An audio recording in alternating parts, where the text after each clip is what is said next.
mundo, a gente vê algumas ovelhas que parecem que são melhores e achamos que está faltando algo, porque ao invés de olharmos para o Criador, olhamos uns para os outros. Esse é o problema dessa terra.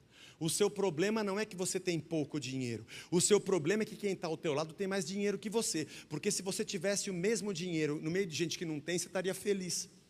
O seu problema não é o seu carro. O problema é o carro do seu vizinho, que você acha que ele é mais abençoado e mereceu mais e você menos. Porque se você tivesse essa mesma lata véia numa terra que só tem gente andando a pé, você ia se sentir rei. Porque nesse chão nós pensamos em mérito, merecimento, quem pode mais, quem tem mais, e brigamos e nos matamos por isso. Nos matamos pela posse, pela honra, pela glória. E o pior é que a gente enfia na nossa fé Deus no meio desse caos. E achamos que Ele existe para alimentar essa ganância miserável que a gente carrega. E aí Ele gira o punhal da facada, quando Ele fala dos 2 filhos.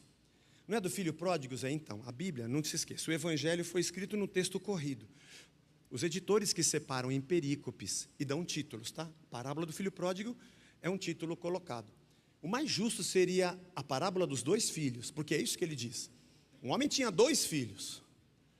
Os 2 tinham direito à herança. Geralmente o mais novo tinha metade.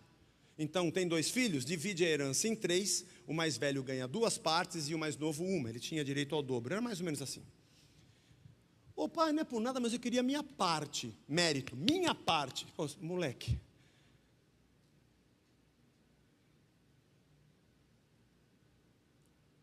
Você estava no nosso aparelho genital ainda quando nós já estávamos construindo a fazenda, eu e tua mãe. Nosso sistema de procriação não tinha nem gerado você, nós já estávamos trabalhando de sol a sol.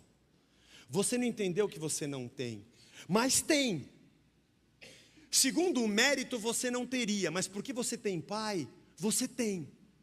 Porque você não tem o que você merece, você tem o que o meu amor te dá. Mas você tem. Mas você está amando mais a sua parte, que nem é sua, mas eu te dou, do que está comigo, não tem problema. Ele divide os bens, e o mais novo sai na gandaia, tonto. Não entende que dinheiro acaba, que saúde vai embora, que vai passando os anos e ele vai descobrindo algumas coisas que ele não sabia, que ele tem menisco, ciático, pâncreas. Ele não sabe, quando você tem 18 anos você não tem nada disso, irmão. Você não tem joanete, você não tem dor na coluna, você não tem bico de papagaio. Com 18 anos ninguém tem, e acha que o mundo é Deus olhando de cima e falando, que coitado, ele está achando. É o sistema, onde eu tenho um pouquinho mais do que o outro, eu me sinto o rei da cocada preta.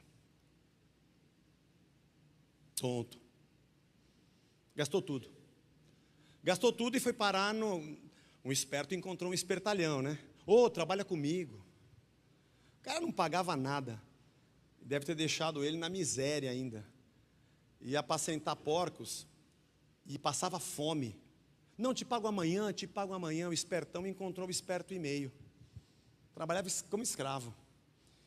A ponto de querer disputar a lavagem com os porcos para comer. E porco sabe que ele ataca, ele é bravo. Cuidado com os porcos. Linha atacante de raça e defesa que ninguém passa.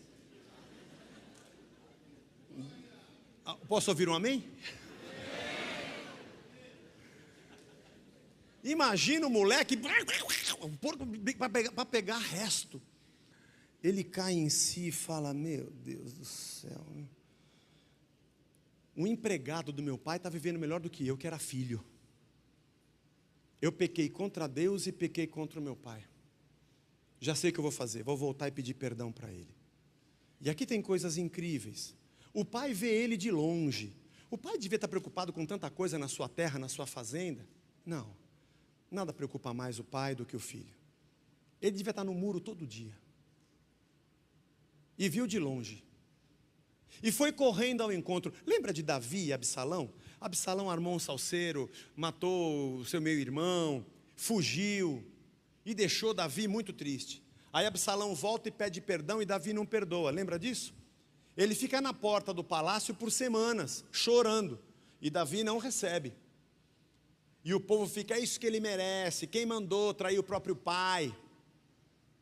Até que, acho que é Joabe, sei lá quem fala com ele, olha, perdoa o menino, ele está já há um tempão na tua porta, ele saiu e voltou, tá bom, manda ele para a casa de campo lá, mas eu não vou nem falar com ele. Mas por que Davi perdoou Absalão? Absalão depois arma uma armadilha, rouba o coração do povo, levanta um exército para matar o próprio pai. Era para o povo conhecia essa história, tá vendo? Ó? Não perdoa esses moleques não, que é isso que acontece. Davi teve que fugir do trono para não ser morto por Absalão. Por um tempo, depois Absalão morre na batalha. Porque ele se levantou com o exército contra o próprio pai. Só que aí eram os homens de Davi, não dá para encarar assim. Estava em primeiro lugar no campeonato, já tinha ganhado um monte de Libertadores. Não, mas vai devagar, não era assim. Irmãos, eu estou falando só o que Deus diz ao meu coração, eu não estou inventando. Estou pregando aqui, pô. Aí, eu imagino que esses caras tinham essa história na cabeça. Agora o pai sai correndo, e o filho fala, pai, me perdoa, eu pequei contra você, eu pequei contra Deus. Ele não responde, ele chama os servos e fala, traz logo uma roupa aqui. Porque a hora que esse moleque entrar pela vila adentro, ele vai tomar pedrada e barro. Miserável, sem vergonha, vai ficar na porta do teu pai mendigando agora. Não, coloca uma roupa nele. Põe um anel no dedo, que é o sinal da nossa família, para quando alguém olhar para ele, saber que ele tem pai. Está descalço, parece pobre, coloca uma sandália no pé dele. Eu entro com ele pela vila. Ao invés de jogarem pedra nele e xingarem ele, agora vão xingar a mim. Seu pai otário, seu trouxa, tá? Tomara que esse moleque roube tudo de você, que nem fez Absalão com Davi. Ao invés de atacarem o filho, atacam o pai. Ao invés da morte nos agredir, a cruz nos cobriu. Ele recebeu as chicotadas e a morte e a pena, enquanto nós nos refugiamos na cruz. Nós não merecemos, mas Ele nos ama. Ele não nos deu o que a gente merece, Ele nos deu o fruto do seu amor. Ele faz uma festa, mata o bezerro gordo. Que o filho mais velho estava de olho gordo no bezerro gordo. Porque o filho mais velho é igual a mim e a você, ou igual aqueles fariseus, não vão entrar. Só que o pai também sai lá fora, igual ele fez com o mais novo. Filho, por que você não quer entrar? Porque ele não merece. Não, você não entendeu as ovelhas e as dracmas. Não é uma questão de merecimento. Você não entendeu que o que eu tenho já é seu. Você não tem que brigar comigo para merecer o que você já tem. É que você está operando na lógica desse mundo meritório que quer ter e tirar de alguém. Fora o detalhe que houve fome na terra, o filho volta para a casa do pai e parece que lá nunca teve fome. E o mais velho fica injuriado, porque o mais novo não merecia. Olhando para esse texto, irmãos, vou partir para o fim. Há momentos em que eu me sinto co-pastor do bom pastor, porque eu sou pastor. E tem momentos que eu me alegro quando vejo alguém se aproximar da fé dizendo, eu preciso de Cristo, eu preciso de perdão, eu me arrependo. E eu falo, claro, Jesus está aqui para você, o que aconteceu com a tua vida? Ele conta um monte de mazelas. E ele diz, tem jeito para mim? E eu como pastor vou dizer, sim. O ladrão estava na cruz e disse para o outro, dá licença Jesus, nós dois merecemos isso aqui, ó, porque a gente não presta, nós somos pecadores. Ele não. E o outro aqui, para com esse papo, ó, salva a gente aí, você não é o filho de Deus. Mas o de cá disse, não. E aí diz para Jesus, Senhor, eita, Kyrios, lembra de mim, quando o Senhor estiver lá no teu reino. Opa, já está crendo em vida eterna. Eu sou um pecador e eu sei que você é o Filho de Deus. Eu sei que eu não mereço, porque a gente aqui não merece. O Senhor poderia lembrar de mim? Claro, agora. Você não tem o que você merece no meu reino. Você tem o que você precisa pelo meu amor. Essa morte aí, você está morrendo nesse chão, mas essa que eu estou morrendo aqui, você não vai conhecer. Eu levo sobre mim a morte eterna. É muito louco isso, irmãos.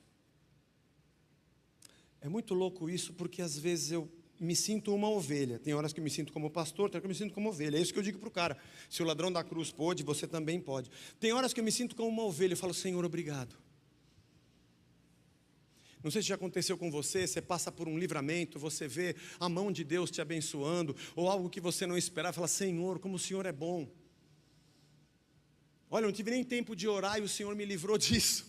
Não é por causa da minha oração, é pelo teu amor mesmo. Obrigado pela saúde, obrigado pela vida, eu não tenho nem como agradecer, nem sei o que eu posso fazer para pagar. E Deus me diz, é por isso que chama graça. Porque não tem preço. O reino de Deus é o lugar onde eu tenho o que eu nunca vou conseguir pagar. E eu me sinto um pecador. Mas tem dias que eu, olhando essa parábola, eu me sinto os fariseus e escribas. Porque gente que nos machucou ao longo da nossa vida, nós oramos para Deus ferrar essa pessoa, para Deus fazer justiça a nossa, contra ela.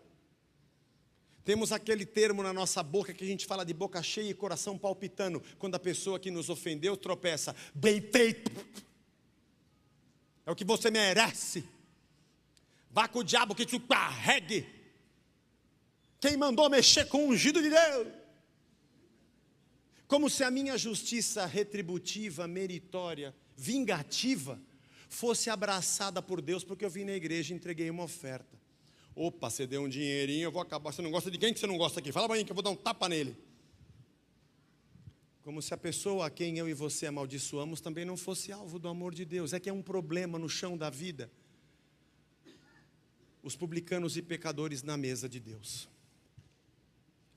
O cara que te assaltou vem e se arrepende na igreja no domingo. Ah, isso aqui é complicado, Jesus. Pelo menos que ele se converta em outra igreja, vá.